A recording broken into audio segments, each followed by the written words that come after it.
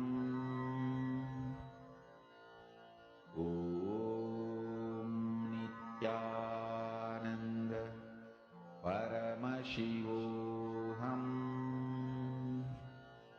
Om Nithyananda Paramashivoham. Om Nithyananda Paramashivoham. Om Nithyananda Once you have the darshan of Swamiji, share, just share it in the chat. What type of darshan, what form of Swamiji did you see in the mirror? Very clearly, like an electronic screen, you will see Swamiji over there. Om Nithyananda Paramashivoham. You can post in the chat, share how was your experience of seeing your reflection as Swamiji in the mirror. Paramashivoham. Om Nithyananda Paramashivoham.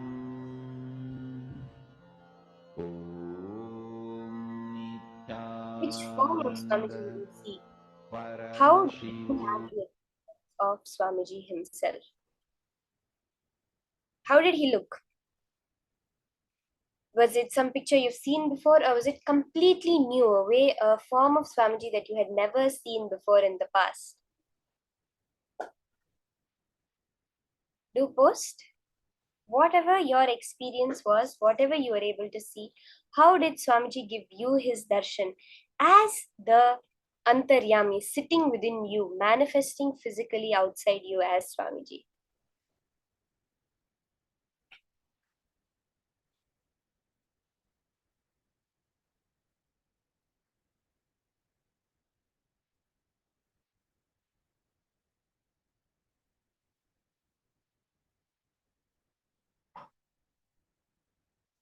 I remember when we started manifesting this power, the first time Swamiji had called us all to Raja Sabha and made us sit on the stage, one of the main halls, the meditation halls in the Adi Kailasa Biruthi Adhinam. And he gave us these huge granite slabs, and Swamiji told, now start the manifestation. You will clearly have the darshan of Paramashiva, of me in the mirror. So we all started, we were sitting, and at that time we were sitting, and it was like few hours we were sitting there, and nobody was having the darshan yet. So that time, the principal, the teacher over there, she told all of you, you can do third eye reading, right? So at that time, we were all doing the blindfold reading. She told all of you, close your eyes and have the darshan. If you close your eyes, you'll be able to see everything in the Krishna Shila. Somehow that clicked with us, where we say, yes, I can read with my eyes closed. So I closed my eyes, and all of us closed our eyes, and very clearly we immediately had the darshan of Swamiji. Take whatever cognition clicks with you and manifest it as power manifestation, as having the darshan of Swamiji. It's your own reflection you're seeing. You're not seeing the outer covering of you as this material world. You're seeing that core of you, who you are as Swamiji, when you have his darshan in the mirror.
Now, once you've had that darshan of Swamiji very beautifully,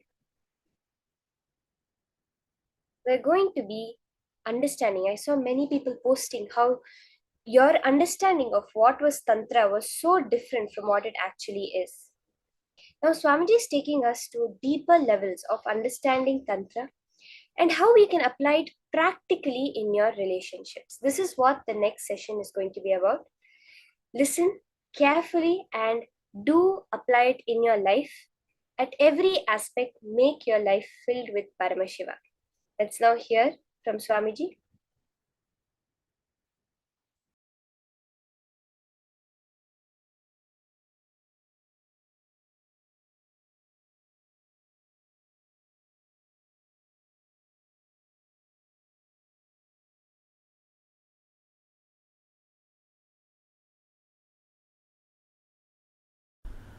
Relationships are the most beautiful, sweetest thing in the life. When Sadashiva declared, "Let me become many and enjoy myself," it means he himself has decided to enjoy the joy of relationships, the ecstasy of relationships.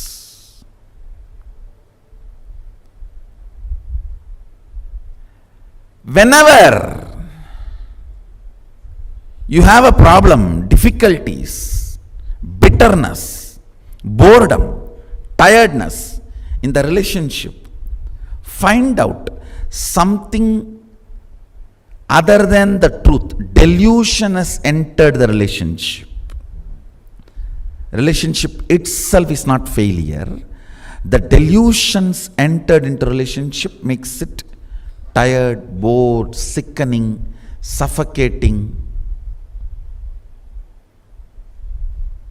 I was coining and using a new word called sexless intimacy, where you explore the soul of the other person. When you explore the body of the other person, how long you will be exploring the same curves? You will be tired and bored. Husband and wife are the most intimate enemies. Tired and bored, sickening, but tied together. In Indian tradition, literally with 3 knots. If it ends just with exploring of the body, it will be most tiring, sickening, boring relationship. And then you will start looking around to explore various bodies, different bodies. Sometimes you may not even stop with other gender. No, that is where all the perversion starts. Not even other gender, you may not even stop with human beings.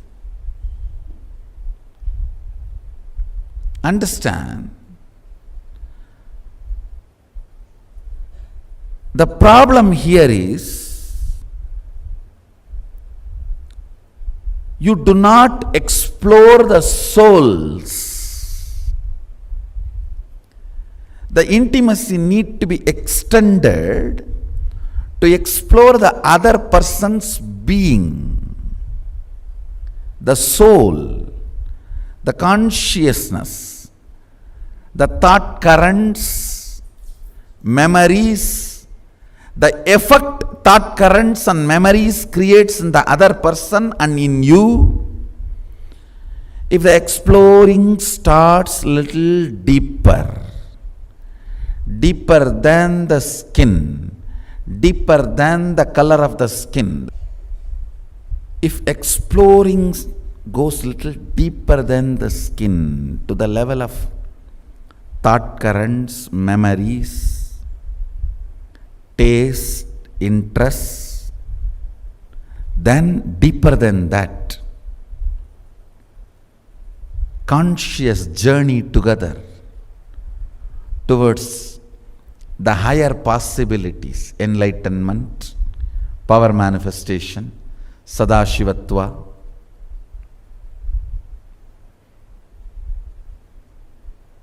Then the taste and depth depth of the whole relationship goes to the next level. Understand, when you are sick, tired, bored in relationships, try to look where the delusion has entered, exploring just the curves of the body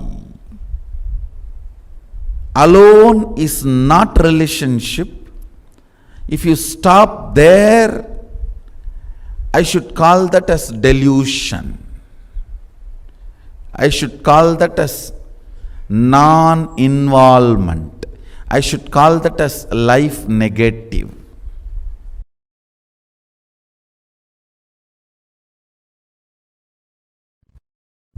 Understand? Sexual act, a man first feels physiologically pressured by the hormones. So physiology sends the signals to body, physical structure. So it starts responding, but psychology is not having enough life positive affirmation to be active. It does not have enough love. It only feels the pressure of physiology and physical components. So it is waiting to take revenge on the physiology and physical component the moment act is over. The moment act is over, psychology just takes over and pushes you in such life negative mood and feeling. Any action, whether breathing, thinking, eating, any action is expression of Shakti. Paramashiva Shakti. Listen.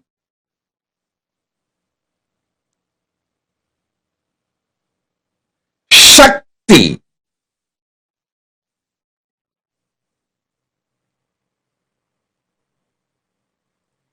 is embodiment of love. Shakti is embodiment of love.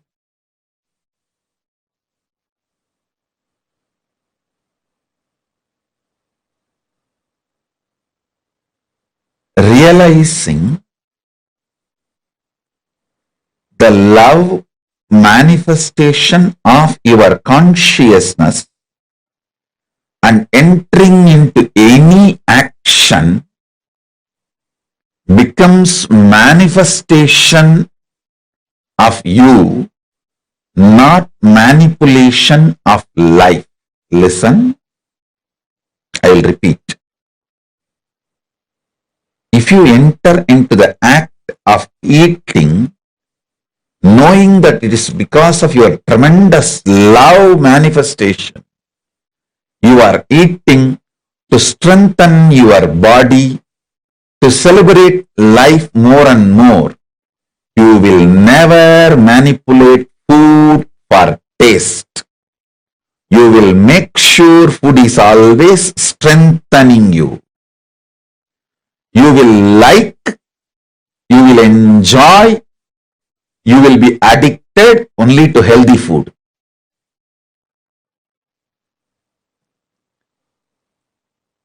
Same principle, apply it to music, to visions, visuals, to smell, to touch, and to sex.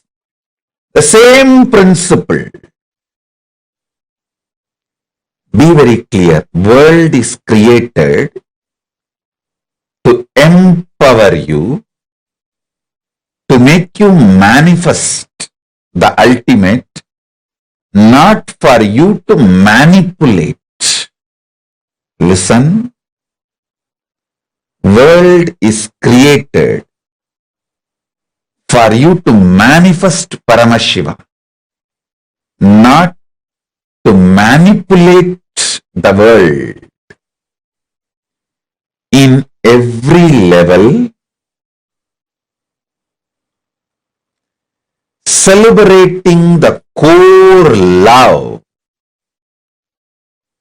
is Tantra.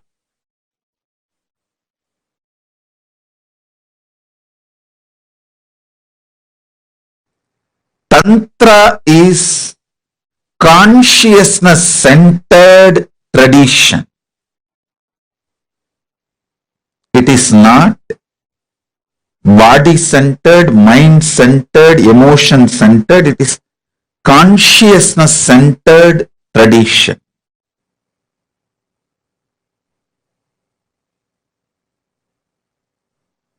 The Mooladhara Chakra, symbolic conscious representation of the sex energy, is described with the 4 petals, lotus. 4-petal lotus.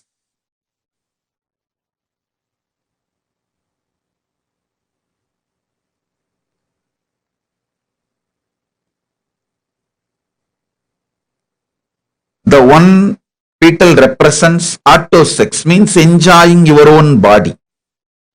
Like even eating tasty food comes under autosex. Eating tasty food up to masturbation, whole thing falls under autosex. Enjoying your own body. The second is enjoying your own gender, same sex. Third lotus petal is enjoying the opposite gender. The 4th lotus petal is enjoying the whole cosmos, whole universe, having union with this whole universe. That's the 4th petal. Listen. Ardhanarishwara is the manifestation, represents all the 4 completion, fulfillment, the all 4 dimensions in you. When it manifests into the complete completion, you become Ardhanarishwara. Ardhanarishwara manifests in your body. I tell you,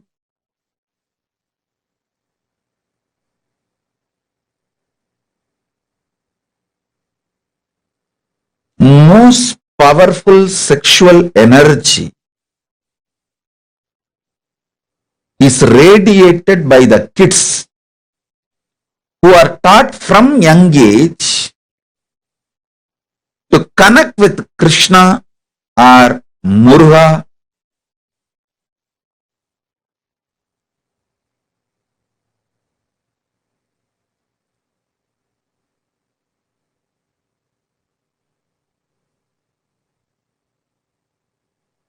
Understand?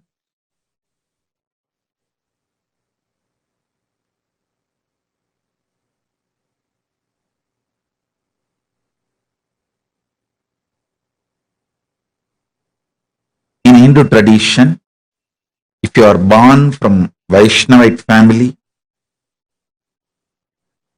in the young age itself, you will automatically pick up Krishna as your beloved if you are in the female body, if you are in the male body as a friend.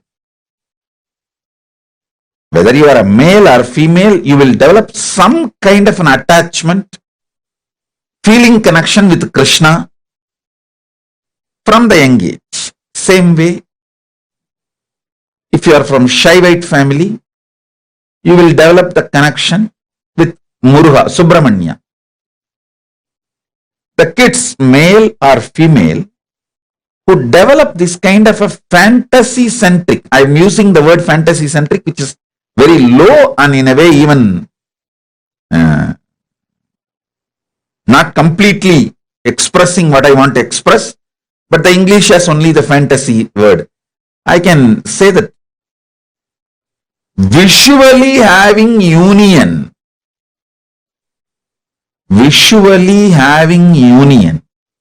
with Krishna or Muruga, even intimate friendship,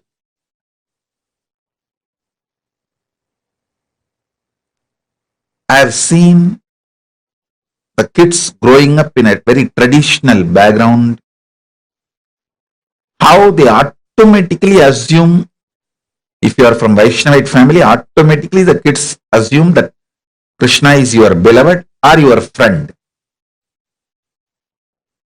If you are from Shaivite family, Muruga is your beloved or friend.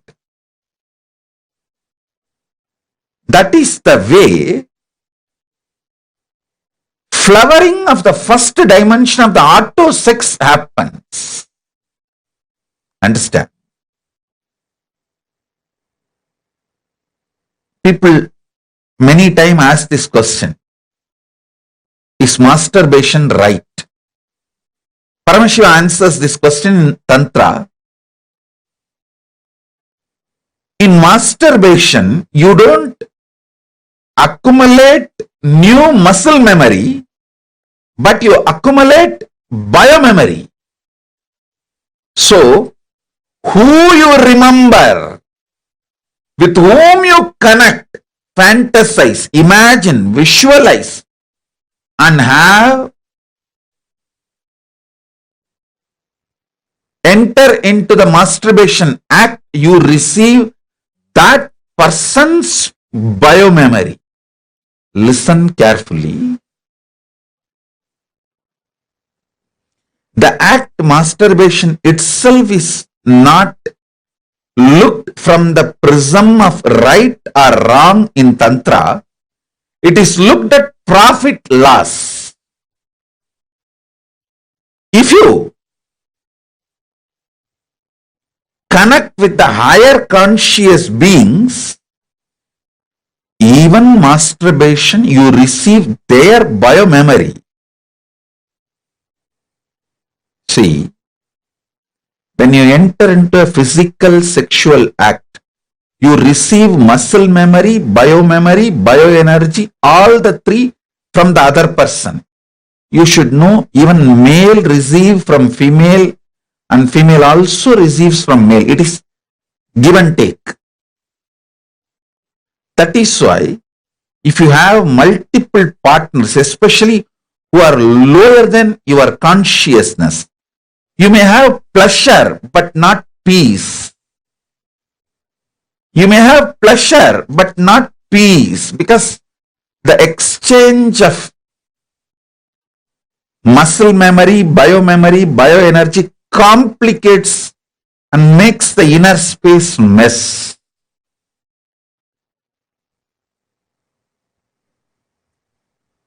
In masturbation act, you don't receive muscle memory, but you receive biomemory.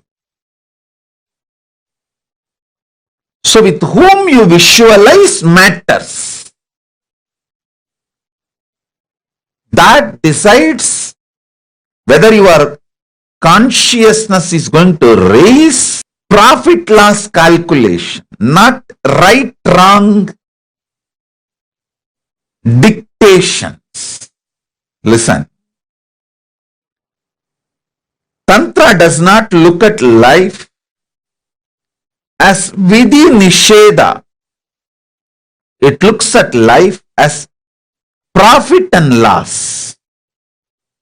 It just tells you what can profit you and what can bring loss and leaves the decision to you.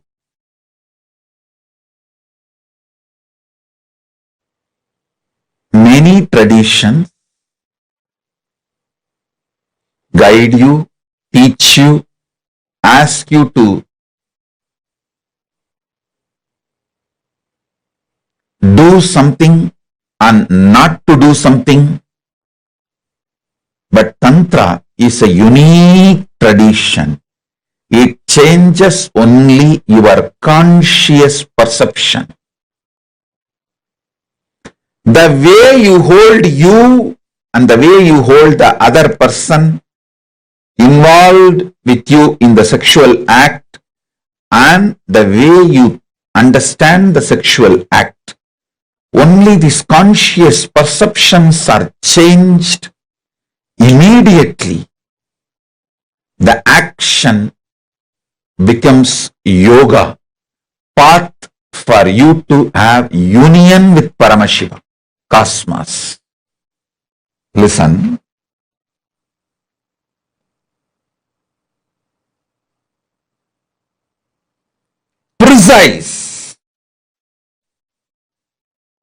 Precise truth,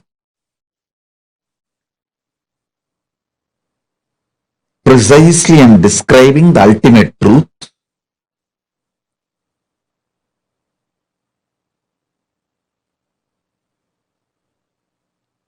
With anything you have yoga, union, that becomes part of you. Whether the food you eat or the music you listen, visuals you see, or the smell you smell, or the touch you enjoy.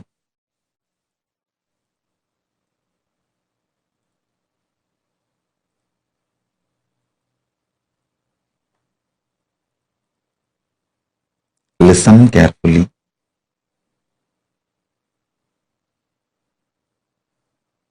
Here I want to tell you one great truth I learned from Arunagiri Yogeshwara.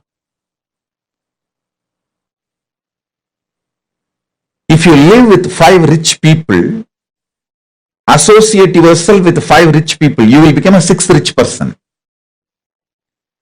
If you associate yourself with 5 enlightened beings, you will become the 6th enlightened being. If you associate yourself with 5 people who are building body, doing yoga, gym, you will become the 6th person who builds body and doing yoga, gym. If you associate yourself with the 5 fools, you will become the 6th fool. If you associate yourself with the 5 negative people, you will become the 6th negative person. If you associate yourself with the 5 seekers, you will become 6th seeker. Arunagiri Yogeshwara told, this is what is the truth for inside and outside. These 5 senses,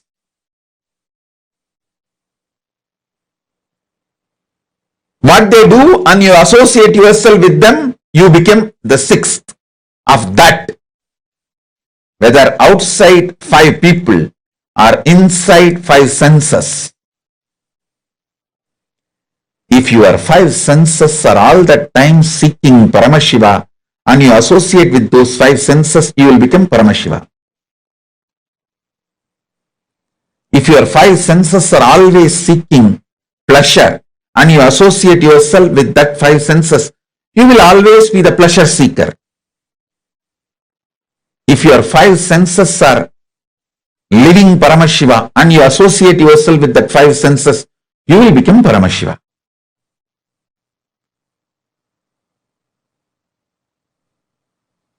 Listen.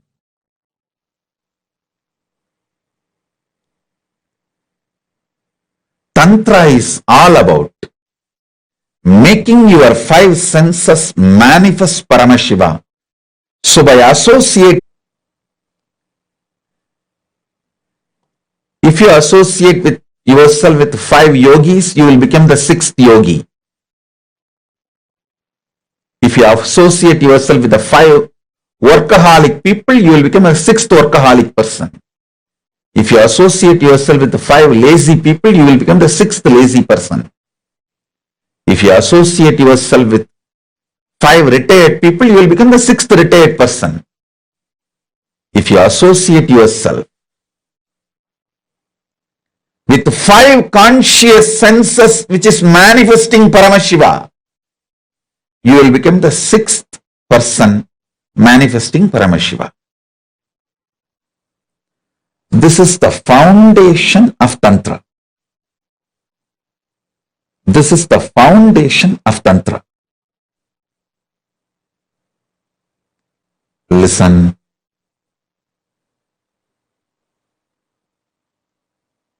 Constantly let your 5 senses manifest Paramashiva.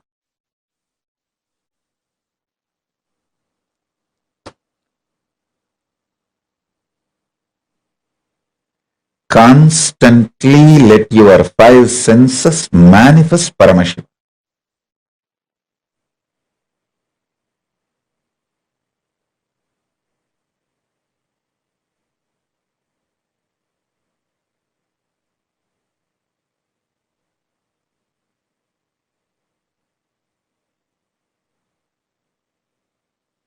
With anything you associate, you become that.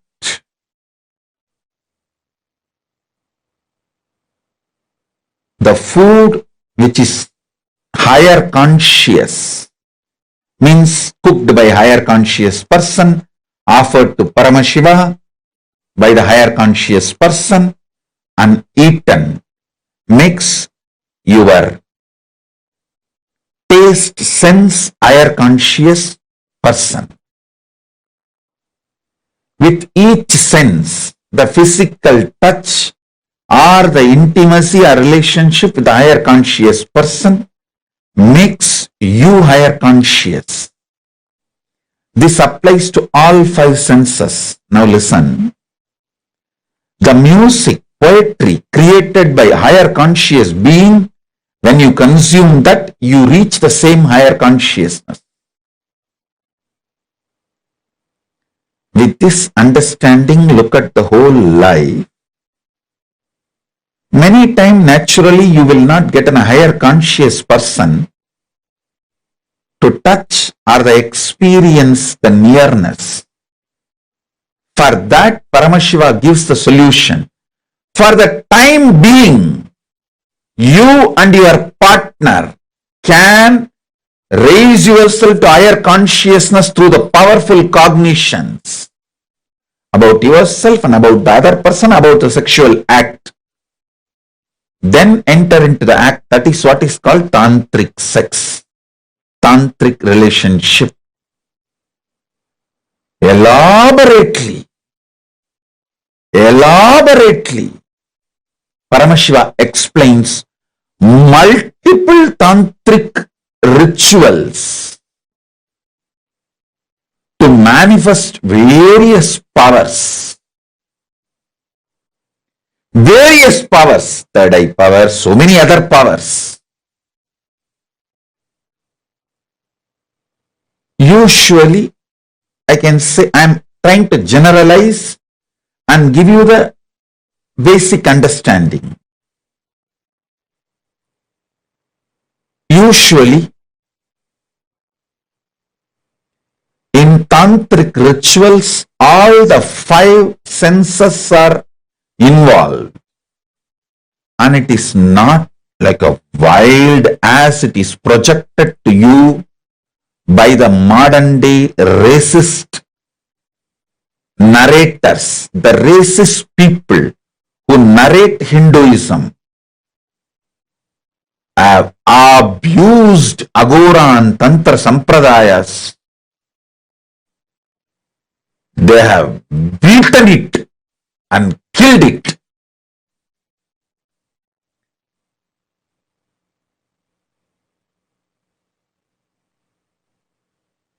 And unfortunately, Hindus themselves fell for this divide and rule policy.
Nithyanandam.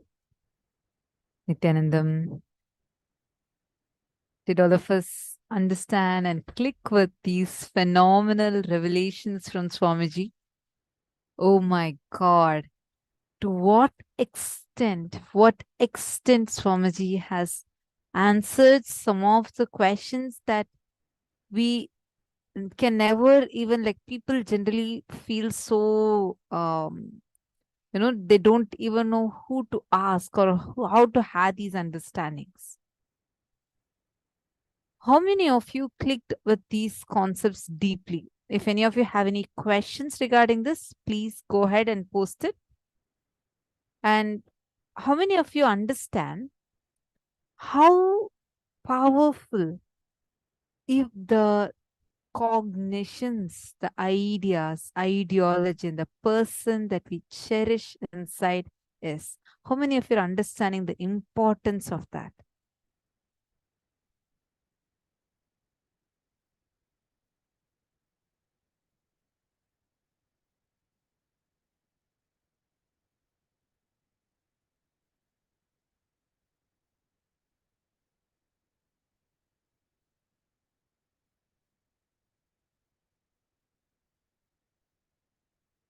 Can all of you take a few minutes and share? How many of you clicked with this? What Swamiji just revealed? Come on, Nithyanandam. All the participants that are sitting here with us. How many of you got several clicks in the session?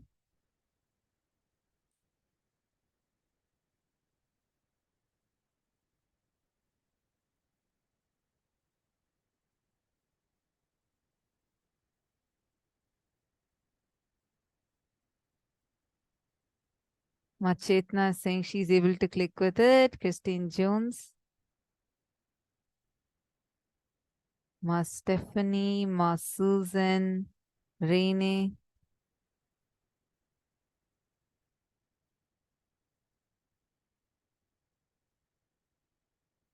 Okay.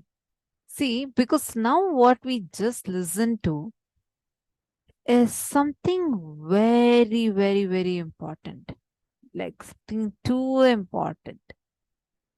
Because just the understanding changing impacts the way we see. Simple example. When you eat, what you cherish inside matters. When you eat, let's say you're enjoying your food, and if you watch any violent movie while you're eating, understand it directly goes into your biomemory. How many of you are understanding this? It goes into your biomemory.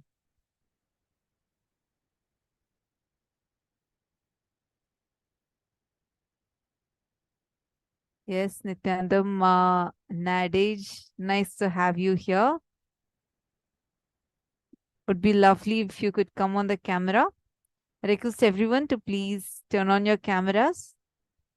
Some of you are on cameras and some of you are off cameras.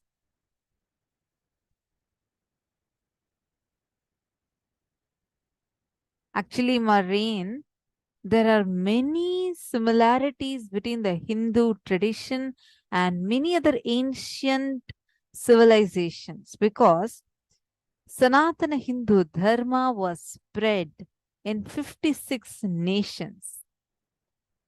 So you will find traces of this in multiple traditions, multiple civilizations. A lot of things would be common. Like, for example, there's a specific African tribe that worship Paramashiva, that worship Nandi. They have a very similar but slightly different name in their language. But they worship, like you'll see the description, everything matching the same way. They also have jatas and they also follow these traditions. Because Sanatana Hindu Dharma was spread in so many different countries. Marine is saying, yes, there are old deities of Shiva in Africa and South America. True. Because Sanatana Hindu Dharma was spread in 56 nations. Okay, come on. I want to hear from all of you. What are the different understandings and clicks each of you had? And did you guys have any questions regarding this?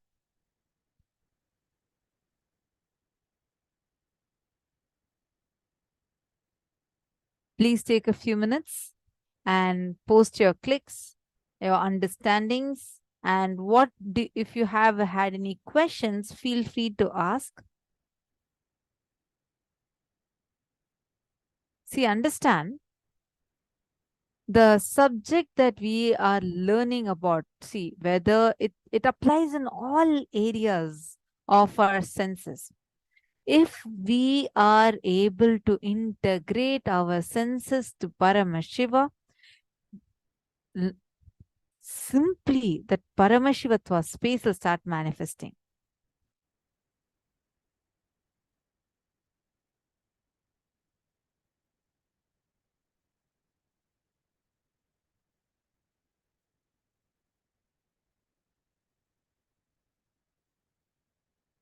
All the male participants, if you all have any questions also, you all can feel free to post it in the group, the Paramashivoham Facebook group. See, now let's just take a few minutes to internalize this. Look in, just write down in what all ways you're able to see this, in which dimensions. Simple thing. Just when you eat, the cognitions you cherish matters. When you do yoga, especially when you do yoga, why do you think we have very specific visualizations for each asana? Because when you are bending your body, doing the yoga, and especially when you do the Nithyananda yoga, your kundalini is raised such high, and your whole body gets into that integrity with the cosmic geometry. And whatever ideas and cognitions you cherish will directly enter into your biomemory. If you want to change the way you appear, you want to change how your body is looking, during yoga, just before yoga, if you can consciously visualize and take the sankalpa and do the yoga, you will see beautifully your body will align to that. Same way. Madharananda saying, yes, I wonder why.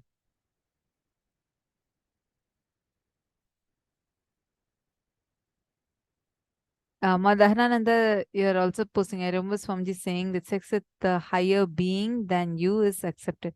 See, it's not about acceptance or rejection. It is about profit or loss. Like how Swamiji explained. Whether, I'm going to take an example with food.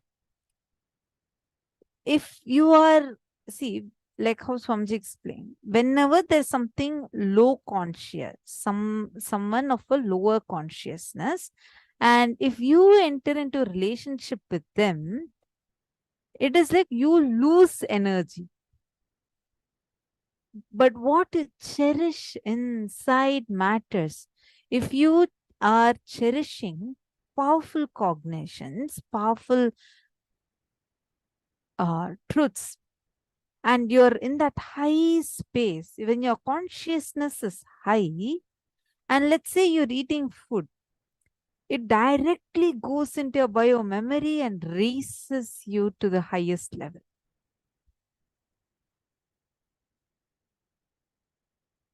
Understand the profit loss. If you just cognize this, same thing with music.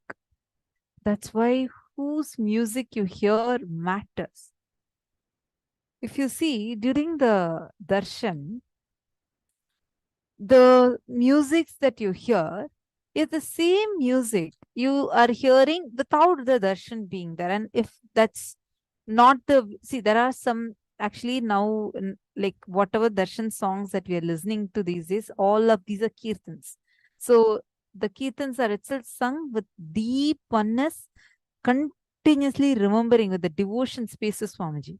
So automatically when you listen to the kirtans, you're automatically put into the space of devotion.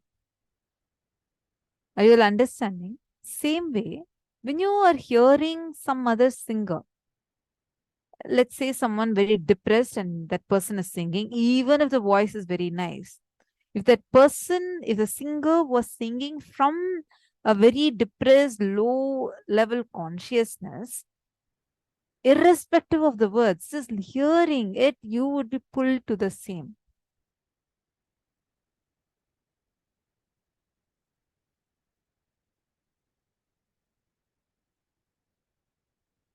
Rain is asking with do, sorry, I'm not sure what that means.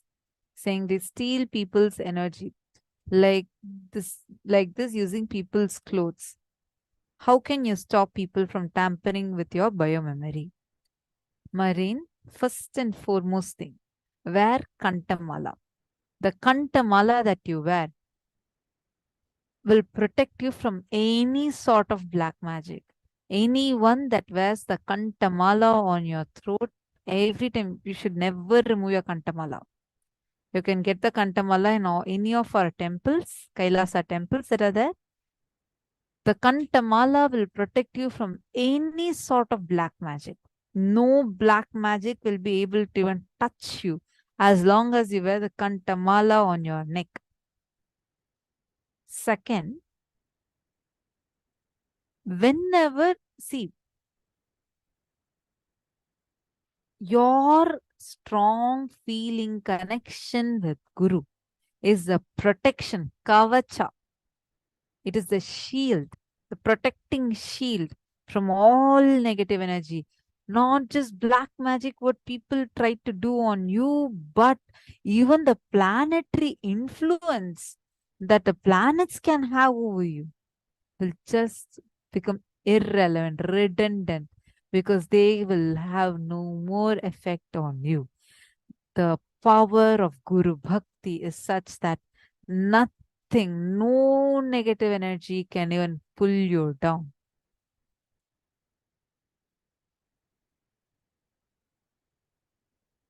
Madananda saying, Swamiji mentioned that the rock music brings the lower vibration, unlike the music what Swamiji plays. Yes, Ma. Actually, the music that during the darshan songs, like especially the recent ones, most of these are all chosen directly by Swamiji. Swamiji actually sees which all mantras are needed for that initiation, and Swamiji chooses the music, which mantra will give what type of effect in our bio memory, which mantra will invoke our kundalini and channel it to what nadi. Swamiji does a thorough studying into it, and he picks the best songs, puts it together as kirtans, and gives it to us. I don't know how many of you know this. There are many songs, sometimes you'll even hear Swamiji's voice in that singing. Swamiji himself sings those bhajans and kirtans, and Swamiji gives us that, as well as Swamiji picks up these Siddha songs. And like if you see, when Swamiji is conducting the chakras or anything awakening, there's a specific song that Swamiji himself composed with specific vibrations of each of the chakras to be awakened. And he'll mention like each chakra, what is locked and what unlocks that chakra. Swamiji himself wrote that song and got that song recorded, and Swamiji is gifting it to us. And like this, every process, Swamiji is giving us like specific mantras meant for that process. That's why if you see, when we had day before yesterday, when we had this whole wealth completion and the darshan of Bhagavan Keshavartha Murti, where Swamiji had come as Mahavishnu, literally as Parandama and Paramashiva together and sitting. You would have heard the Swarnakarshana Bhairava song and specific mantra chantings meant for awakening that wealth dimension in you. Swamiji himself chooses these songs. Swamiji himself studies those mantras takes those mantras and gives it as songs and ensures that it's played for us along with the darshan. He ensures so that through every sense we experience that ultimate oneness. See, the moment we use the word oneness, we all think oneness to be something like a one thing. No, oneness with what you're experiencing, oneness that also matters, right? Like how you experience that oneness, where your kundalini is getting channeled.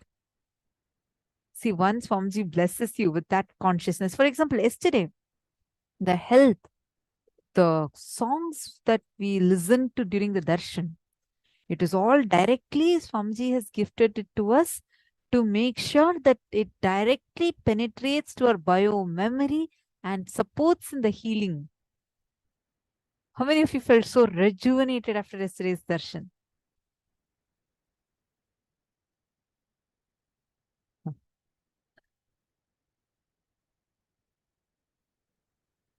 Ma Sonia Rao was asking, what are the Kantamala powers versus the Atmalinga powers? Ma Sonia, see, first thing, Kantamala is like it's full, it's like lifetime, you should just be having this. So it's a life savior, protector, and just having Kantamala on you. See, I see some of you who are not having Swamiji's dollar. Please make sure you are having it. Swamiji's dollar also should be there on your Kantamala. If it has fallen, broken or anything, make sure you fix it back or get a new Kantamala from the local Kailasa temple and wear it. Kantamala will be like continuously. See, the Shiva Mula mantra should be continuously chanted by us. Every moment you need to keep chanting that Shiva Mula mantra. So Swamiji energizes the Kantamala, the Rudraksha and the Kantamala with that mantra. And so when the moment you wear it, it's like it automatically gets activated and it keeps vibrating that mantra in your throat continuously. And second, it's like a insurance, like a cosmic insurance that you're having. And see, normal insurance comes after your death. Cosmic insurance protects your life. It makes sure that nothing happens to you. No kind of negativity can even touch you. Atmalinga is like a Paramashiva in your pocket, like literally him with you, and continuously he'll be available to you through that. Atmalinga also protects, but wearing Kantamala is too important. Because many times you move your Atmalinga, you can remove your Atmalinga and keep it aside. Kantamala will have to be it's Kantamala, means the mala that's sitting on your Kanta, the throat. So it has to be continuously there. Got it, ma?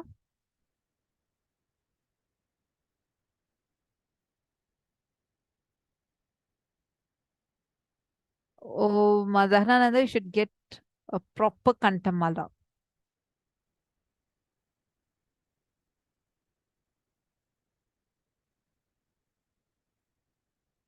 Okay.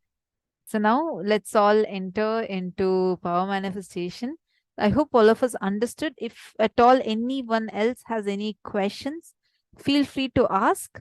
And if you all are clear, then we can enter into the power manifestation.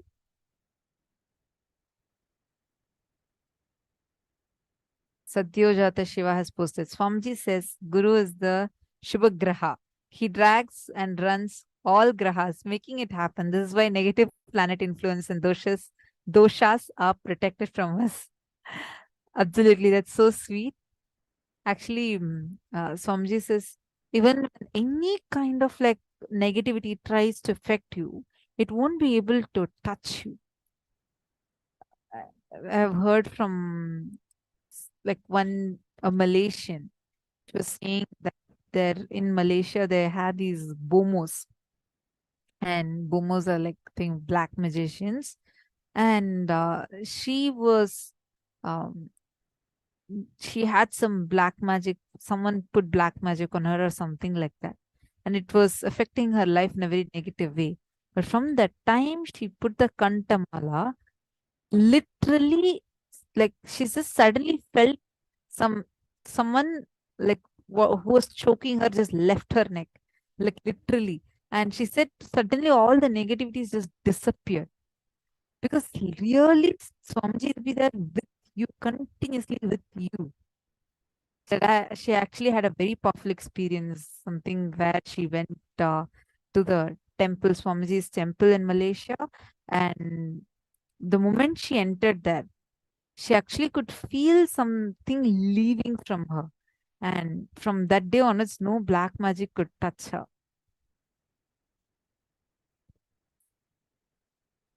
Where can I get a proper kantamala, Ma Dhanananda?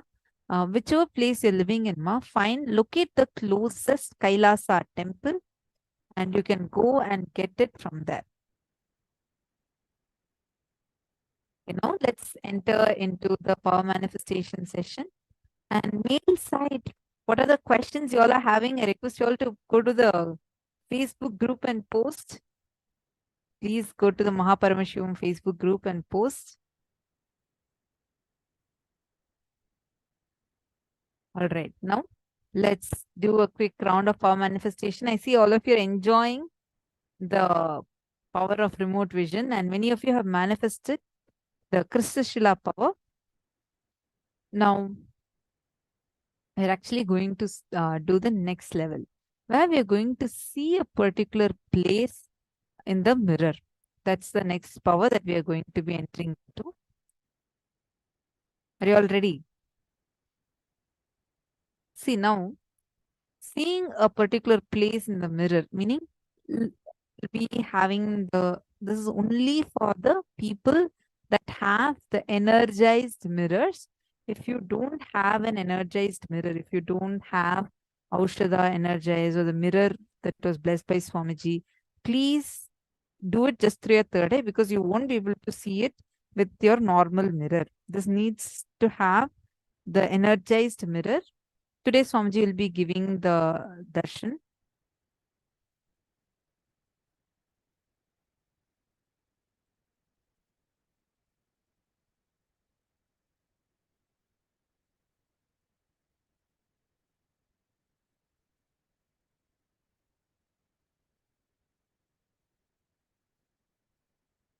Actually, first time when Swamiji had initiated us into this power, oh my God, I remember this so well.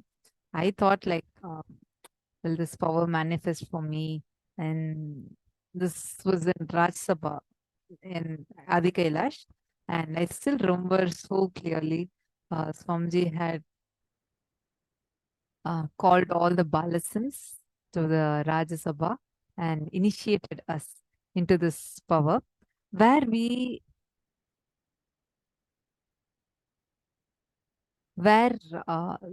was giving all of us this beetle leaf.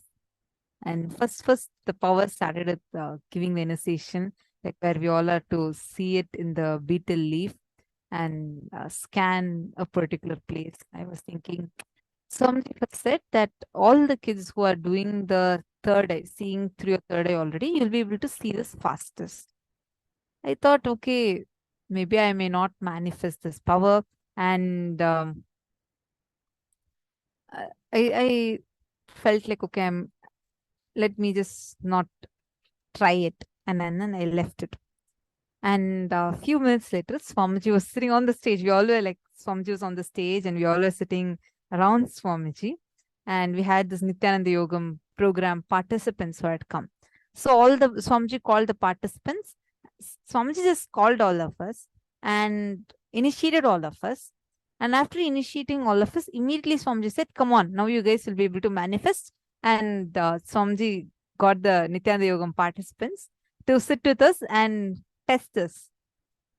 So I thought I'm not going to do, and I didn't go and get a partner for myself. So I was like, I just went to the back and I sat there, and Swamiji suddenly like bent forward and looked at me and said, Kanna, are you not manifesting? Where is your partner? I'm like, okay, Swamiji, I'll get a partner. And then Swamiji was like, no, you will be able to manifest. Just sit and take the beetle leaf. and apply Jnananjana, you'll just be able to see. And Swamiji blessed me again. And I was like, okay, Swamiji's told me specifically that I can manifest. Then let me just give it a try. And I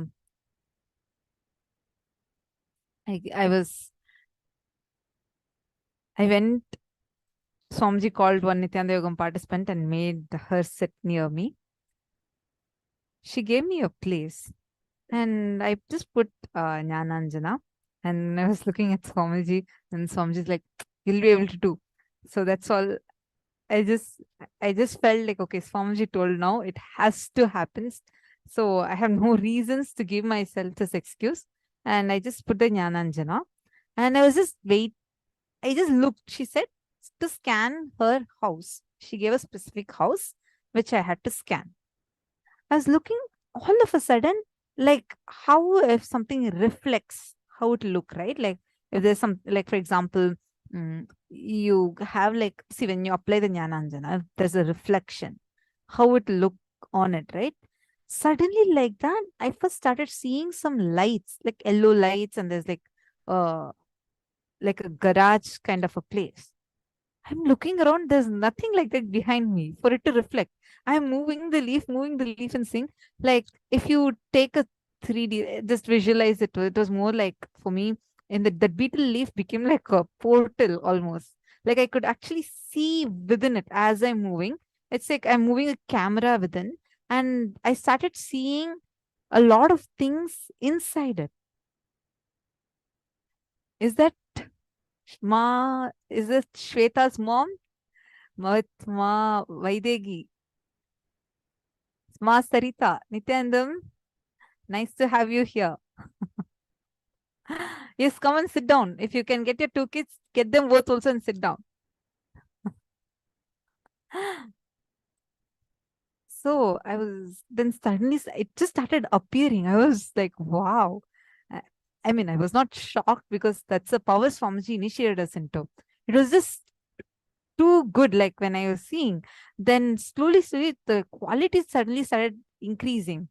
Like it was so real. And just we were able to like zoom in and see any specific thing. Like I was able to see up to a Sharpie marker kept on a table right under a lamp. Like that level clearly, it'll be visible. Just sit right now, apply the Aushadha and connect with Swamiji, chant the Mahavakya, just look at it. You'll just start seeing it. It'll just start appearing for you. So now let's all manifest.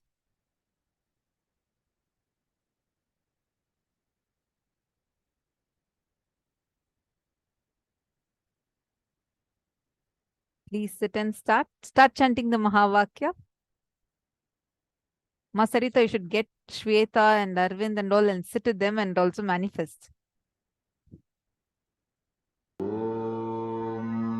Nithyananda Paramashivoham. Om Nithyananda Paramashivoham. Om Nithyananda Paramashivoham. Om Nithyananda Paramashivoham. Om Nithyananda Paramashivoham. Om Nithyananda Paramashivoham. Om Nithyananda Paramashivoham. Om Nithyananda Paramashivoham. Om Nithyananda Paramashivoham. Om